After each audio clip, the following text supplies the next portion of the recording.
The packet has been successfully rewritten. It arrived at node A.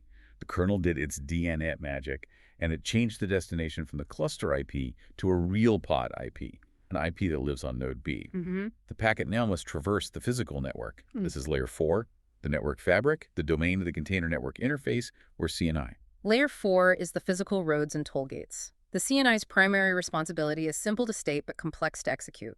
It has to ensure L3 reachability between any two pods in the cluster, regardless of which node they live on. It provides the mechanism for internode communication. And there are several major CNI implementations, right? And the choice you make here defines your entire network topology and performance profile. It's a fundamental architectural decision. Let's contrast them, starting with the overlay model. This one is arguably the easiest to deploy, but maybe the hardest to debug. I think that's fair. Overlay networks, like the popular CNI flannel, create a virtual network on top of your existing host network. They rely on encapsulation, typically using a technology called VXLAN. Encapsulation. So it's like putting a packet inside another packet. That's a perfect way to think of it. If node A wants to send traffic to a pod on node B, node A takes the original IP packet and it wraps it inside a larger UDP packet. That new outer packet is destined for the physical IP address of node B. So the original IP packet just becomes the payload inside a new transport packet. Precisely.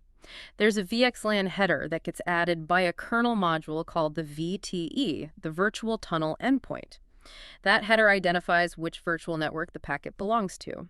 When the big packet arrives at node B, its VTE strips off the VXLAN and UDP headers and presents the clean original IP packet to the kernel for local delivery to the destination pod. Okay, but that encapsulation, It costs us something. in terms of bandwidth and potential MTU headaches. It does. It absolutely does. The source material notes a 20 to 50 byte header overhead for every single packet. That doesn't sound like much, but it can become significant at high throughput. And the MTU issue can be a nightmare. It's excruciating to debug. If you're tunneling over a physical network with a standard MTU of 1,500 bytes, you must reduce the effective MTU inside your pod network namespace to account for the size of that encapsulation header. If you don't, large packets get fragmented or just silently dropped. So what's the alternative to tunneling everything? The alternative is using routed CNIs, and the most common example here is Calico. These CNIs use the host network directly. Instead of wrapping packets, Calico programs the routing tables on the host machines themselves, often using the Border Gateway Protocol, or BGP. BGP, that's a massive topic. That's what ISPs use to run the internet. How is it used inside a Kubernetes cluster? It's the same protocol, just on a much smaller scale.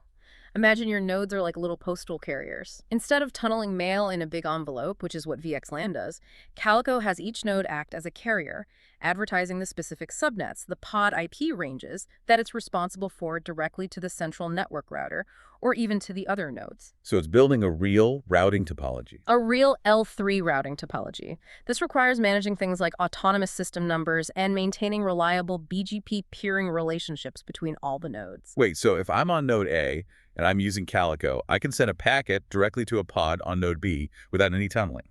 Isn't that technically a security risk? The pod IPs are now routable on my main network. It's not necessarily a security risk, but it is a trade-off. It's complexity for performance. You completely eliminate the encapsulation overhead, which is fantastic for speed and throughput.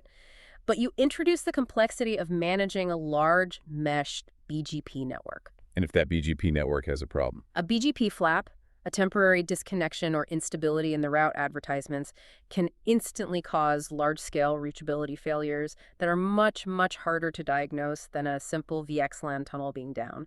You trade an encapsulation problem for a routing reliability problem. Then finally, we have to touch on the newest approach, eBPF-based CNIs, like Cilium. eBPF is a radical shift in how this is all done. It uses the extended Berkeley pack filter to run these little sandbox programs inside the kernel itself. So the logic runs in the kernel, not in user space. Exactly. This allows networking and security logic to be applied directly in the kernel's fast path, often bypassing the traditional Linux networking stack entirely, including iptables and the generic routing mechanisms. This can result in unprecedented performance.